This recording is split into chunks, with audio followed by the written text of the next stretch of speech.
Señor presidente, muchísimas gracias por acompañarnos en Fox Noticias. Este es un momento realmente histórico. Es un honor tenerlo con nosotros y le haré las preguntas primero en español para nuestra audiencia y luego en inglés. Ha estado en cargo alrededor de 100 días. Han pasado muchas cosas, de todas las cosas que has logrado. ¿De cuál se siente más orgulloso? Well, I think the thing that people now realize is the border is 100%. It's like literally 100%. It's perfect now. I don't know if you can top perfect, but it's going to get better. And by the way, we want people to come in, but they have to come in legally, and everybody agrees to that. And they will do that. We need people. We need people for all the industry that's being created. And I think just generally that there's a mood that our country was ripped off by other nations for many, many years, and they understand what I'm doing. They're really getting it. We're making tremendous amounts of money, taking in billions and billions, hundreds of billions of dollars in tariffs from other countries that for many, many decades just ripped off the United States. And it's time that we not allow that to happen. But we've done many, many things, and we're happy about it. We just had a big chunk of the big, new, beautiful bill passed, which are the biggest tax cuts in history, and also the biggest regulation cuts in history. And I think we're well on our way to getting that. That's going to be a big deal when we get the big, beautiful deal. We call it the big, beautiful bill. When we get that passed, that'll be big tax cuts for everybody and other things. ¿De dónde obtiene tanta energía? A lot of people ask me that question. I've always said energy is genetics. I had two great parents. They had a long-term marriage, a very, very long-term marriage. I'll never beat them at that. So one thing, I'll never beat them. We don't have enough years left. But they had a great relationship, but they had great energy. And my father died at just about almost 94. And he was a very strong guy.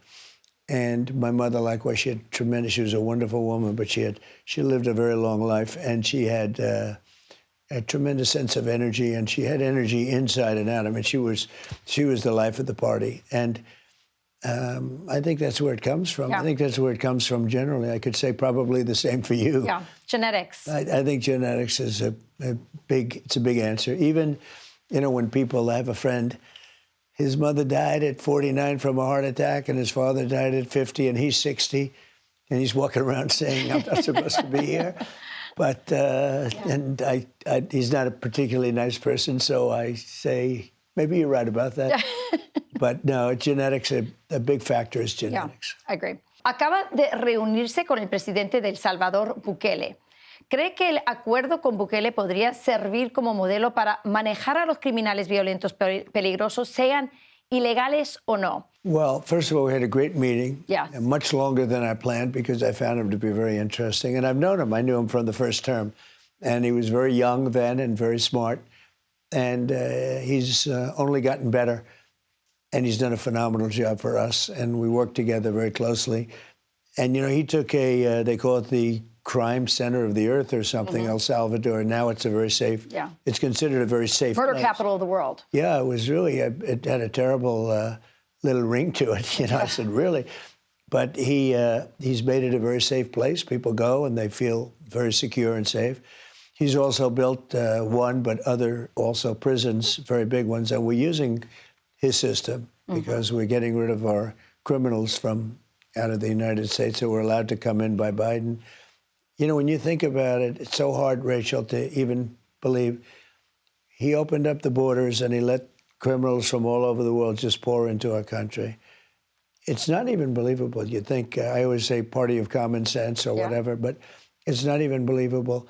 They came from all over. They came from mental institutions. They came from gangs and from drug dealerships. I mean, we have some of the biggest drug dealers in the world that he just let into our country. We have people coming from jails of all. I mean, think of it. They emptied their jails into the United States. We're getting them out. And the president is helping us with that, President Bukele.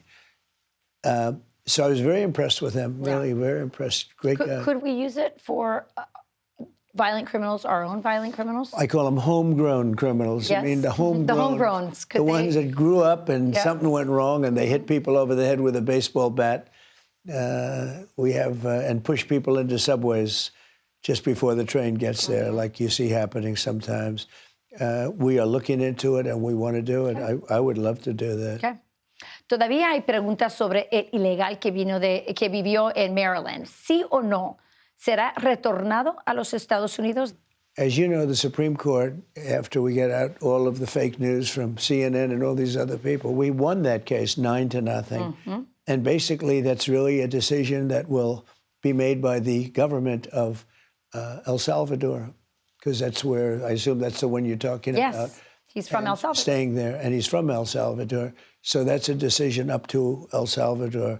Okay. But it's interesting because we won that decision 9-0 in the Supreme Court. And if you listen to the news, you wouldn't know that. Right. You would really have no Fair idea. enough. So it's up to El Salvador. Okay. Durante la campaña entrevisté a un mexicano que llegó aquí ilegalmente hace más de 20 años. Tiene hijos americanos y me dijo que aunque es ilegal y no podía votar, apoyaba a su candidatura. Esta es su explicación. Como todo padre amoroso que quiere un buen futuro para su familia, pues yo quiero que Estados Unidos le vaya bien.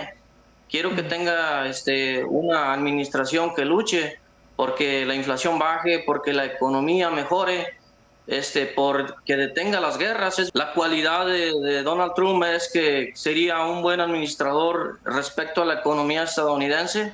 Es que va a presionar a las compañías norteamericanas para que no se vayan al exterior y creen sus empresas aquí en Estados Unidos para que le den empleo a los estadounidenses. A excepción de que a alguien se le comprueben crímenes, o sea, a un delincuente, estoy absolutamente de acuerdo que se le regrese a su país. E incluso si yo cometiera crímenes, pues que me deporten. Él ha estado aquí por 20 años trabajando duro, criando una familia. En cuanto a deportaciones, ¿debería Gelacio ser tratado distinto a los inmigrantes ilegales que llegaron durante el era de Joe Biden? Well, from an actual standpoint, no, but from a practical standpoint, yes. I look at this man, I say, this is a guy that we want to keep. Right. I mean, I'll probably take heat for saying it. Everybody wants everybody. That's a good man I could see it just by looking at that question. So, and I don't know that he said, is he supposed to be deported? No, he didn't say that. Good. No, and I think that's the question people have. Good. Right now, it's just illegal criminals. Yeah. Yeah. Well, and perhaps those who came during the Joe Biden 4 years, because they obviously weren't well vetted. But what about somebody like Gelacio? So, well, I don't think he's in any danger of it. And that makes this question a lot easier because if you said they're ready to pick him up and move him out, that would be a much more difficult question because he's a fine person. Yes. And we don't want to do that. We want our great people to stay. One of the things I am doing, though, is I'm also making it easier on the farmers and the hotels and everything because you have a lot of farmers that they're not going to be able to, do their crops and pick up the corn and do all of the things that they do so incredibly well. So we're making it so that if a farmer can give recommendations to people, we're going to be very soothing in terms of perhaps letting that farmer have, they're sort of responsible. Yes. And we're going to have the farmer take responsibility. But, ultimately, at some point, we want the people to go out, come back as legal. We're going to send, as you probably know, we're doing a self-deportation. And we're going to make it comfortable for people. And we're going to work with those people to come back into our country legally. ¿Está funcionando la autodeportación? Well, we're starting it. We haven't started it right now. We're getting the murderers out. We have our total aim on the very bad ones, as you can imagine, because you have some great people that came in. But we have some very bad ones. We had 11,088 murderers. Half of them killed more than one person. These are rough, bad people. We want them out. And that's mostly our focus. Yeah. But what we want to do is we're going to have a self-deportation program, which we haven't even announced yet. I guess I'm announcing it to you. Why not, Rachel? Here it is. The only thing I haven't determined is what are we going to do? We're going to give them a stipend. We're going to give them some money and a plane ticket. And then we're going to work with them. If they're good, if we want them back in, we're going to work with them to get them back in as quickly as we can. Amazing. Ahora está militarizando tierras federales en la frontera sur. Los cárteles nunca han sido tan ricos ni tan fuertes. Desde que usted cerró la frontera, la violencia ha aumentado porque los cárteles están luchando por menos territorio, menos recursos y ingresos. ¿Cuál es su plan para enfrentar a los cárteles mexicanos? So we're working with Mexico. Mexico is, I think, very, very afraid of the cartels, actually. I think the cartels run large sections of Mexico, and I don't want to say that because I'm getting along very well with the president. 40% of the land mass in Mexico is controlled by the cartels. Maybe at least. At least. Okay, at least. It's hard to believe. I'm dealing very nicely with your new president, with the new president, who's a very fine woman, I have to say. The relationship is very good. And we want to help her, and we want to help Mexico, because you can't run a country like that. You just can't. They've made a fortune. Now, I will say it's been cut back, way back, because of the border. The border is very, very secure right now. And we didn't need legislation. We needed a president to say, that's it, no more people coming in. And the other day, you probably saw the statistic. It was like for a long period of time, 9 people, and they came in because they had a medical problem. Well, we actually took them in because one of them had a heart attack, one of them had something else. No, the border is very secure. We're going to make it a longer border. I built 571 miles of wall, which nobody likes to talk about, but it's the way it is. And I had to take the money because the Senate and the House, they were not in a giving mood. So I took the money out of the military. I called it an invasion. It's an invasion of our country. And it really worked. Walls work. Remember when they said, the Democrats would say, you don't need walls. Well, two things work. What are the two things? Walls and wheels. They'll never change. Yes. Everything else is obsolete immediately, but walls and wheels will never change. And we have a very secure border right now. ¿Los aranceles van a reemplazar el income tax o los impuestos sobre la renta? You're the only one that's asked me that. Oh, I deal with all these big financial geniuses. Nobody ever. There is a chance that the money from tariffs could be so great that it would replace. In the old days, about 1870 to 1913, the tariffs were the only form of money. And that's when our nation was relatively the richest. We were the richest. They formed a committee in the 1880s of very distinguished people to get rid of, they had to get rid of money. They had so much money, they were making so much money. And this committee's sole purpose was how to dispose of it, who to give it to, what do we do? And then brilliantly in 1913, they went to the income tax system. Then in around 31 or 32, they tried to bring back tariffs, but it was too late, the country was gone. And they love to blame tariffs for the Great Depression. But the Great Depression came before they put the tariffs on. They love to do it, right? You know that. Yeah. They're always talking about, well, didn't you have... No. Great Depression started in 1929. Around 1931, they brought back tariffs, but it was, that, as the expression goes, that sucker was gone. Yeah, yes. ¿Cuánto you dinero? Ever notice how they always talk about it? Sí. They brought it back after the Depression. ¿Cuánto dinero estás ingresando con las tarifas? Billions and billions of dollars, and hundreds of billions of dollars over a period of a year. Before, I gave a little bit of a pause to lower just a little bit because, it's a transition. You have to have a little flexibility. But we were making $2 billion and $3 billion a day. We never made money like that. Your question is the greatest question. No financial reporter wants to ask me. It could replace the income tax. That's the kind of money we're talking about.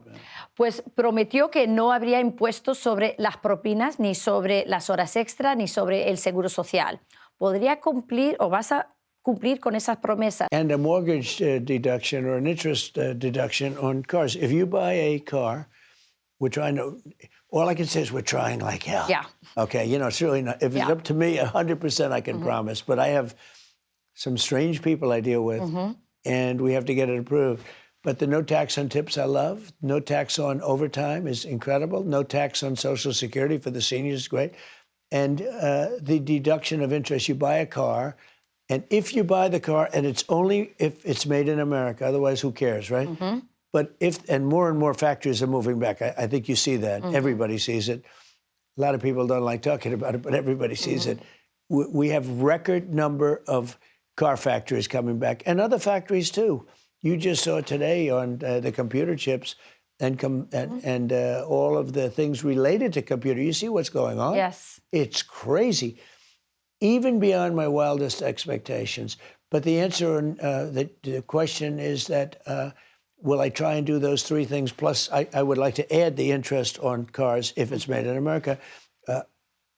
I'm trying like hell. I love it. I think we'll be successful.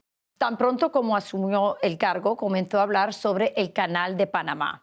¿Cuál es exactamente lo que quiere que pase con el Canal de Panamá? So maybe it's happening already, but we said we didn't give that canal. It was a ridiculous, stupid thing that was done. Jimmy Carter gave the Panama Canal, one of the most profitable, the eighth wonder of the world, the Panama Canal. He gave it for $1 to Panama. Thank you, Jimmy Carter. That was a great investment. It's not the art of the deal. That's not the art of the deal. That's the opposite to the art of the deal. The Panama Canal was the single most expensive thing ever built. It cost, like modern day money, $1.8 trillion. It's never been anything so expensive. And it ran unbelievably profitably, but our prices were much lower. He gave it to them. The following day, they increased the rates by 4 times, and it didn't stop one ship. Then they raised it again by 2 times. Anyway, it makes a fortune. We don't like the way it's run, and we don't like the China influence. It seems like the China influence has gotten... You know, when we looked at that a year ago, almost every single flag and every single statement was written in Chinese, okay? I said, we didn't give it to China. We gave it to Panama. We shouldn't have given it to Panama. And we're working with Panama right now. We're going to make a determination as to what to do about it. Okay. Panamá anunció recientemente que no renovará su acuerdo de Belt and Road Initiative con China. ¿Deben los países de Latinoamérica tener que elegir entre los Estados Unidos o China? Well, maybe in a certain way. I saw what Panama did, what others are doing and maybe thinking about doing. Maybe. Okay. They should do that, yeah. Los venezolanos les robaron las elecciones. Maduro no es el líder legítimo. La oposición ganó por mucho. ¿Cuál es el plan para manejar esta situación? Well, we just did secondary sanctions, as you know. You saw that, tariffs in a way. Yes. But secondary sanctions on the oil. And basically anybody taking oil from Venezuela is not allowed to, in any way, shape, or form, come into the United States and deal with the United States and trade. And I never saw boats go so quickly out of a harbor. So we'll see. And we're looking at Venezuela very, very carefully. Okay. And that election was rigged. There's no question about it. No question. Pues hablando de integridad electoral, muchos latinoamericanos están preocupados de que los Estados Unidos hayan interferido en sus elecciones en Latinoamérica a través de USAID. Afortunadamente, tú bien sabes que usted cerró esa operación. ¿Se compromete a exponer públicamente la interferencia electoral por parte de nuestro gobierno a través de los NGOs financiado por nuestro gobierno? Well, I love this question, and I'm proud that you have the courage to ask it. And the answer is yes, we are going to do a lot having to do with elections. You need strong borders and you need good elections or you don't have a country. Those 2 things. And then you need other things like a free press. But you need those 2 things to start off with. Right. And we're going to do that. And USAID was a disaster. The money was given away by the tens of billions, by the hundreds of billions of dollars.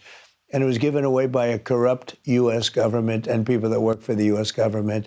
And yeah, we're looking at that very strongly. It's a very, very powerful thing. Elon, his people were the ones that found this out. And they've done a great service to our country. Yeah, I know that many Latin Americans, it's like they know what happened, and they know what they want you to expose it publicly. Everybody knows. Yeah. Now, the one good thing is that this term, I call it the 3rd term, right? I just don't want the results of the 2nd term. Yeah. But we won it 3 times, but I don't want the results because it was terrible. What they've done to the border, when you think of it, what they've done to this country with the wars, Russia, Ukraine would have never happened. October 7th in Israel would have never happened. Therefore, you wouldn't have hostages to worry about. You wouldn't have had anything because Iran was broke. They had no money. They couldn't give it to Hamas or Hezbollah. But that would have never happened. The Russia-Ukraine would have never happened. The worst embarrassment in the history of our country, I believe, the Afghanistan withdrawal, the way we withdrew. I think it was the most embarrassing moment in the history of our country. Wouldn't have happened. You wouldn't have inflation. And I could name about 25 other things, but you don't have the time, yes. especially in 2 languages. Yes. But it's so horrible what took place. And some people don't want to mention it. But you know the other thing? The Democrats keep talking the same way they did. They still want to have men and women's sports. I was watching a news program today, and there was a congressman. I won't reveal his name because he was a nice guy, but he's so foolish. And he was fighting the announcer, asking the question, demanding that men be allowed to participate in women's sports. I said, this guy, is he serious? It's just hard to believe. And that's one of many things. I mean, transgender for everybody, open borders. How about open borders? Open borders, let the entire world pour into our country from prisons and everything else, but let the entire world, and it's not South America, it's the whole world, from the Congo is one of the biggest prisoners from the Congo jails pouring into our country. Yeah. Who would allow this to happen? It's such a violation, so sad to see what happened. But I will say that by doing it this way, it's a much more important presidency than it would have been if it was more standard. Mm-hmm. It's really become a historic presidency. And unless I answer a question very badly for you, we're going to keep it that way, Rachel. Right. That's right. You feel like you're wiser for having gone through the 4 I do. years? I think I'm wiser. Nobody had any idea that something could be so corrupt. You know, nobody talked. In the old days, we didn't talk about like a corrupt election. You have an election, you assumed it was right. Turned out to be a total, like a scam. It's a scam. But when you think about it, how else can they win? Open borders, transgender for everyone, the thing with women's sports, men playing in women's sports. I mean, you ever see the records of weightlifters? The difference between a man and just in lifting weights. But it's also dangerous. They have men boxing women. You saw what happened in the Olympics. 2 guys were in, 2 guys won, and they decimated their opponents. Right. It's so crazy. And, you know, great women athletes who really, to me, it's demeaning. It's just demeaning to women. Yeah. But they're on those kicks. I actually tell Republican politicians, don't complain, wait till before the election, because maybe they'll change it. Esto fue lo que yo le pregunté a usted este verano pasado sobre devolver la transparencia al gobierno. If you were president, would you declassify, you can answer yes or no to these, would you declassify the 9/11 files? Yeah. Would you declassify JFK files? Yeah. I did a lot of it. Would you declassify the Epstein files? Yeah, I would. Sé que Judicial Watch está demandando para obtener acceso a los archivos relacionados con, por ejemplo, Jeffrey Epstein. ¿Nos puedes dar un update? Yeah, I would say just release it. He was somebody that was, I guess you'd have to say, notorious. Mm-hmm. And I would say release it. And I did release the full Kennedy files. You know, people said, well, maybe not everything. And I said, if anybody has a problem, go to the office. We gave them an office address, and they can look at every single piece of paper we have, and other files. And as you know, the January 6th and all of that, we freed the people. They were treated so badly. There's never been, I mean, there have been some pretty bad instances, but there's probably never been anything like what happened with the people from January 6th, who were largely, and there's always exceptions, but largely great patriots for this country. And so many people were happy with that. You know, I did that, and I let them out. I gave them their freedom. They were treated worse than murderers.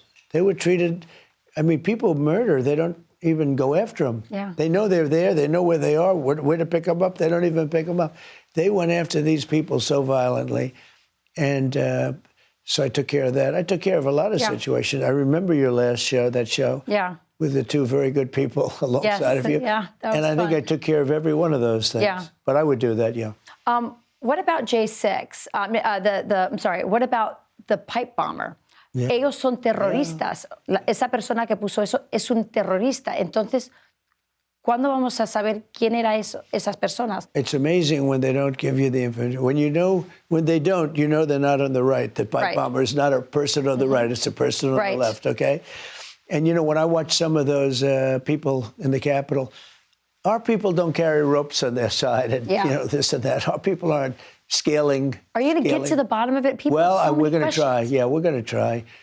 And hey, look, the Unselect Committee of Political Thugs, these horrible people, Democrats and two of the worst Republicans in history, crying Adam and Liz Cheney, two of the worst. They are just sick people. This was the committee. And it went for a year and a half. At the end of a year and a half, what did they do? They destroyed every piece of evidence they had because it came out totally on our side. Nancy Pelosi was responsible for the security. She knew that. She proclaimed it on her daughter's tape. I mean, her daughter's a videographer or whatever the hell she does. And she had Nancy saying that she was responsible for it. Yeah. They burned everything. And then Biden gave them all apart. And these are Congress people. These are people that are in Congress, not respected members of God, but they're in Congress. Yeah. If you did that in a civil thing, I know. But think of it, they burned, deleted, and destroyed every single document after a year and a half because, like the person that said, I grabbed this massive Secret Service agent around the neck, and I was rebuffed. And then I went to the other one, and I think he was like this big karate guy, and I went over there. And I had friends that say, don't have it changed. It's so cool. I said, no, I just want the truth. That's right. But they burned all that information. And I think she recanted. I've heard she recanted her. And after 2 years, she said, no, it didn't happen. Isn't it a shame, though, huh? Isn't it a shame? I view that as being so egregious. And then what did Biden do? I don't know, him or the auto pen. Whoever operated the auto pen was really the president, because I don't know. But Biden gave them all their freedom because they were dead. I mean, they literally, and you know how they announced it? It was like a little sentence in a document that nobody saw but me and a couple of others. It said, for the sake of clarity, we have decided to destroy all documents, destroy and delete all documents having to do. So they worked for a year and a half, making everybody's life miserable. They realized that they were guilty as hell. All those secret agents, Secret Service agents, they honestly testified. They testified in a very honest way. And everything was wrong for them. And rather than exposing what they did, the criminal acts, they created a criminal act, and they did a really bad. But could you imagine if I deleted and destroyed all documents from? And this is a hearing, a big deal that was set up that shouldn't have been allowed to go forward. And that's it. Yeah. So we can't even go after them because they were pardoned. Right. No, we're dealing with very corrupt people. We have a lot of corrupt people in our government. En el libro que salió recientemente sobre su campaña, se llama Fight, hay un momento en que Susie Wiles se emocionó después de uno de sus juicios, y ella dijo esto, tengo miedo de que si no le atrapan de esta manera, intentarán matarlo. Tenía razón, lo hicieron, le dispararon 2 demócratas este verano, uno tenía vínculos con Ucrania, y su hijo Eric dijo que el otro fue cremado más rápido que un perro doméstico. Está decidido a encontrar las respuestas sobre quién estuvo detrás de su intento de asesinato. Yeah. And so far they're all saying it was like a couple of nut jobs. Do you believe that? I don't know. The one person had 18 telephones. I have a lot of phones, but that's like 3. Yeah. And they're made for special reasons. I don't know what to believe in it. I really don't. They did cremate him. His father went out and hired they weren't rich people. They were probably middle income. He's got the ultimate law firm, a white shoe law firm from Pittsburgh, Pennsylvania, And this was in Butler. So they went to Pittsburgh and they have a lawyer that, IBM would hire. Right. Where did he get these, this person? The other one had, the original one, the one from Butler, had 3 apps, and 2 of them were foreign-based. And I'll be honest, it has not been explained to me perfectly by either Secret Service or the FBI. We have somebody, 2 good people running that, and I would like to hear the explanation. Yeah. Even if it's not released to the public, I should be allowed to hear it. Amen. And I might very well release it to the public, but I wouldn't say it's been suitable yet. Who has 18 phones, and why were 2 of the other ones, and why they cremated him? You're right, very quickly it was all gone. So you and I will be talking about it maybe in the future. I hope so. Entrevisté a un régimen que usted logró librar durante el ceasefire entre Israel y Hamas. Él es de Argentina y está muy agradecido con usted. Sin embargo, su hermano sigue en cautiverio. Está desesperado para que su hermano regrese a casa y sabe que la guerra está complicando su regreso. Escuche esto. Primero que debo decirle al presidente Trump es gracias, porque yo soy muy consciente que si hoy estoy aquí vivo y hablando contigo, es gracias a los esfuerzos del presidente Trump y toda su administración. En eso no tengo ni la más mínima duda. Y lo segundo es que el tiempo avanza y se acaba. Para los rehenes cada segundo puede ser el último en el que estén viviendo, el último segundo de la vida. Están con captores locos que en cualquier momento pueden tomar un arma y dispararles. La misma gente que el 7 de octubre violó, mató, asesinó civiles inocentes, son los mismos que hoy tienen secuestrado a mi hermano y a otras 58 personas. Cada segundo es vital. ¿Cuál es su mensaje para él? Well, I know him, and he's a great guy, and his brother's in, and he's been really shaken up by it, and just a fantastic, pretty young guy. And his brother, you know, I asked him and 10 other people. We got out quite a few, but there were 10 came into the Oval Office, and I asked them, how many are there? They said 59. And I said, well, that's good. They said, well, only 24 are living. It's wild, right? So in other words, how many? They said 59. You've been hearing that number, 59 a lot. It's 59. But as of today, 24 are living. But I've also spoken to parents who know that their son, in this case, I think all sons, are dead. But the mothers are saying, almost more importantly, we have to get the body of our son, as though the son were alive. It's amazing. It's so tragic. But think of it, because I spoke to him specifically, and he said, there are 59, but 24 are living. It's incredible. So we're working really hard to get him out. At the same time, some big things are happening, as you can imagine. Yeah. Do you believe that his brother will come out? Do you believe that you will? I think he's got a good chance. I hope so. I mean, we're trying to. Yeah. We're trying to. We're going out of our way because a lot of people would say, look, we have to go and do what we have to do. We're trying very hard to get them out. You know, we got quite a few out, but it's very time consuming. They let 1 out, they'll let 2 out or 3 out. Sometimes they'd be okay, and sometimes they're in really bad shape. Yeah. Really bad shape. Yeah, the war is definitely complicating their... I asked him one question, and he was in the group. 10 people came to the White House to thank me. It was really nice. I said, when you were captured, how was it? They were said, almost indescribable. They almost couldn't talk about it, but they were kept in a pipe. You know, you hear caves, but it's really not a cave or a tunnel. It was a pipe, and the pipe wasn't much taller like than that. A fairly large pipe, but not a pipe where you can stand up in. And they were there for a long time, and they thought they were going to run out of air, et cetera, et cetera. I said, during the time that you were there, one was there for like 500 days and 300 days. And I said, did you ever have any, were there any people like said, hey, wink at you, like, don't worry, you're going to get out? Yeah. or here's a little extra bread or an extra meal or something. Was there any of that? No. I said, didn't out of hundreds of people, didn't somebody wink at you and say, like, you're going to be fine, we're going to get you out of here? No.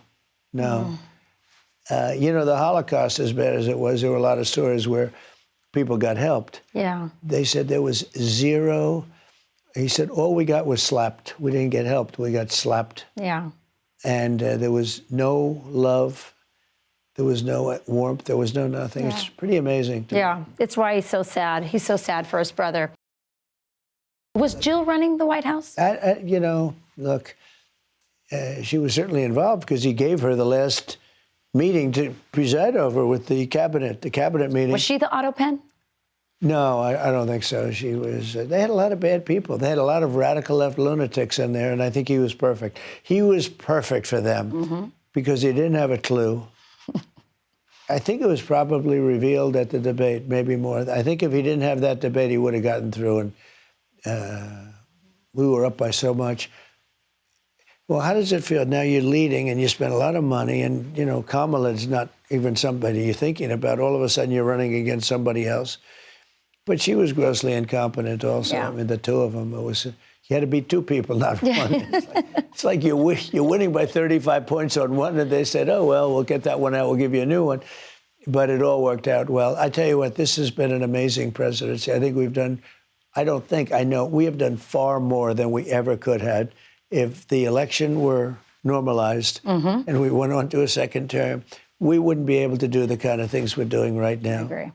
Here's my last question for you, and you've been so generous to me, and I'm really grateful for that. That I agree with. Yes, you have been so generous. I have Ohio State. I know, okay, I have these 6'9" guys that weigh 390 pounds waiting for me.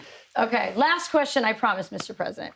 Señor Presidente, usted es tan exitoso.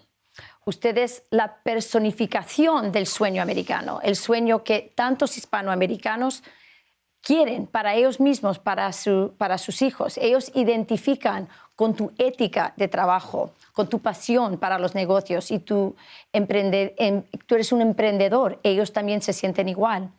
Todo lo que tú tocas se convierte en oro. ¿Cuál es tu secreto? ¿Qué consejos darías a los hispanos que también quieren alcanzar ese sueño americano? So first of all, the Hispanic people have been supportive of me like no other candidate, but certainly no other Republican candidate, which is a little bit new. I got a call from a great gentleman, the governor of Texas, who told me, and he told me very strongly, he said, you want every single town and city along the border to Mexico, and it's never happened before, nor has it even come close to happening. He said it's not since Reconstruction. By that he meant, I said, you mean by the Civil War? That's a long time ago. He said, you want every single town, Spanish-speaking town, all along the border of Texas and everything, and beyond. And I said, thank you very much. They're great people. They work so hard. They are very, very entrepreneurial, always have been, always will be. See, that's genetics, too. Yes. We talked about genetics before. That's genetics, too. And they like me, and I like them. I love them. They love me, I think. Yes. It's been great. That's one of the reasons we won by so much, the Hispanic vote. But when it comes to, a lot of people ask me why, and the theme of this was "Make America Great Again." Right. And it's so easy because, just in a nutshell, I just have to say it: "Make America Great Again." That's why I'm doing it. We have a chance to be really great. I think we're starting to be there very soon. You're seeing what's happening. People have said, if you didn't win, this country was going to fail. It was going to fail. It was financially and otherwise, it was going to fail. Maybe even worse, in so many other ways with all of this horrible stuff that they made you believe. Our country was going to be a big failure, and it wasn't going to be long. And, the theme of the campaign is Make America Great Again. And it has been from the day I started. And we're doing it. And that's why I'm doing it, because we've had tremendous success. Even if you look, it's only been a couple of months. I guess we're very close to 100 days, actually. And in this short period of time, we have made such an impact. We're respected all over the world again. We were laughed at. We had a man that it was just horrible what he was saying, the way he was. He couldn't walk upstairs. I don't want to be insulting, but it was a little embarrassing, okay, to put it mildly. And the president's really a reflection on the country. And he's the worst. He was the worst. He was a horrible, I don't think he was a nice person, but nobody really ever really, it doesn't matter. I mean, frankly, you just want somebody that does a great job. But we're making America great again, and that's why I'm doing it. And I think we're doing really well. And it's an honor to be with you. You've been with me from, I think that's why the Hispanics like me so much. You've been with me from the beginning. And your husband, by the way, is doing a fantastic job at transportation. He has learned more about roads and railroads and airplanes than anybody I can imagine. He's doing a great job. Señor presidente, le quiero enseñar cómo decir vamos a hacer a los Estados Unidos grandioso again. Mr. President, I'd like to teach you how to say let's make America great again in Spanish. So, vamos a hacer América grande otra vez. America grande. Grande otra vez. Otra vez. America grande otra vez. Excelente. Muchas gracias, Presidente Trump.